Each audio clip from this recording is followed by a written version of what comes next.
കഴിഞ്ഞ ദിവസമാണ് ജി സുധാകരൻ മുൻമന്ത്രി ഒരു പ്രസ്താവന നടത്തിയത്. അത് പിന്നീട് അങ്ങ് വിവാദമായി മാറി, കേസായി, പുകിലായിരിക്കുന്ന സമയമാണ്. അതിന്റെ അപ്ഡേഷനാണ്.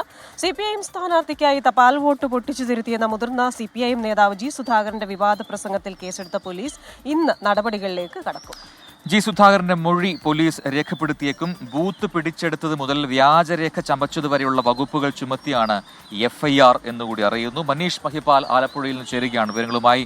Manish, very good morning. അപ്പോൾ ആലപ്പുഴ വീണ്ടും ശ്രദ്ധാകേന്ദ്രമാവുകയാണ്. അതും ജി സുധാകരന്റെ ഒരു വെളിപ്പെടുത്തലിന്റെ ഭാഗമായി അത് വലിയ വിവാദമാവുന്നു. ഇപ്പോൾ കേസാവുന്നു എന്നുള്ളതാണ്. പോലീസ് കൂടി ഈ രംഗത്തേക്ക് വരുന്നു. നേരത്തെ തെരഞ്ഞെടുപ്പ് കമ്മീഷൻ ഈ വിഷയത്തിൽ ഇടപെട്ട് അത് കേസെടുക്കണമെന്ന നിർദ്ദേശവും നടപടി വേണമെന്ന നിർദ്ദേശമൊക്കെ നൽകിയതാണ്. അതുമായി ബന്ധപ്പെട്ട് തഹസിൽദാർ വരികയും മൊഴി രേഖപ്പെടുത്തുകയും ചെയ്തു. ഇപ്പോൾ പോലീസ് ഏത് ഘട്ടത്തിലാണ് ഈ വിഷയത്തിൽ ഇടപെടുന്നത്? എന്താണ് FIR പറയുന്നത്?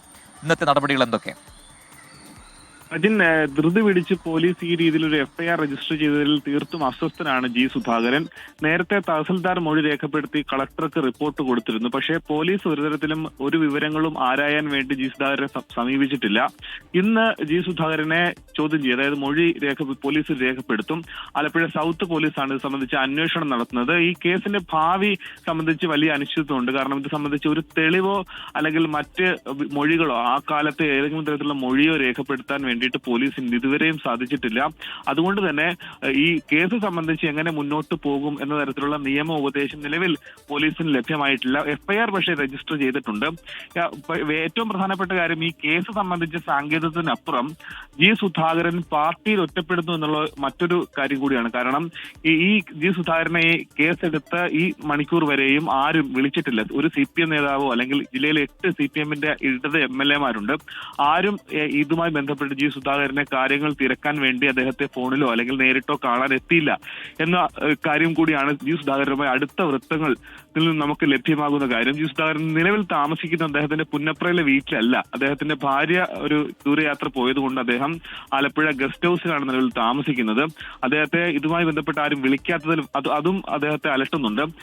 ഒപ്പം തന്നെ പാർട്ടിക്കും ഇത് വലിയൊരു ക്ഷീണം ഉണ്ടാക്കി എന്നുള്ളൊരു വിലയിരുത്തലുണ്ട്. കാരണം ജി സുധാകരൻ നിരന്തരമായി ഇത്തരത്തിലുള്ള ചില പ്രസ്താവനകൾ നടത്തുന്നത് പാർട്ടിക്കും വലിയ ക്ഷീണം ഉണ്ടാക്കുന്നുണ്ട്. ഇന്ന് ഇത് സംബന്ധിച്ച് മൊഴി രേഖപ്പെടുത്തുമ്പോൾ ജി സുധാകരൻ നേരത്തെ തഹസിൽദാർക്ക് കൊടുത്ത മൊഴിയുടെ കണ്ടന്റ്, അദ്ദേഹം ഈ പ്രസംഗം 1 മണിക്കൂർ നീണ്ട പ്രസംഗമായിരുന്നു. അതിന്റെ അതായത് അതിന്റെ അർത്ഥം താൻ ഉദ്ദേശിച്ചത് ബാലറ്റ് പൊട്ടിച്ച് തിരുത്തി എന്നുള്ളതല്ല. അതേ മറിച്ച് അതൊരു ഭാവന കലർത്തി പറഞ്ഞതാണ്. അത് മറ്റു ചില ഉദ്ദേശങ്ങളുണ്ടായിരുന്നു. NGO യൂണിയൻ പോലുള്ള സർവീസ് സംഘടനകളുടെ ആളുകളുടെ വോട്ടുകൾ കൃത്യമായി പാർട്ടിക്ക് ലഭ്യമാകുന്നില്ല എന്ന് അവരെ ബോധ്യപ്പെടുത്താൻ വേണ്ടി താൻ അത് ആ രീതിയിൽ അവതരിപ്പിച്ചതാണെന്നുള്ളൊരു കാര്യമാണ് അദ്ദേഹം നേരത്തെ തഹസിൽദാർക്ക് കൊടുത്ത മൊഴിയിൽ പറഞ്ഞത്. അതേ കാര്യം തന്നെ അദ്ദേഹം ആവർത്തിക്കും എന്ന് കൂടി നോക്കി കാണേണ്ടതുണ്ട്. ഒപ്പം തന്നെ പോലീസിനെ സംബന്ധിച്ച് അന്നത്തെ കാലത്തെ തെളിവുകൾ 1989 എന്ന തെരഞ്ഞെടുപ്പാണ്.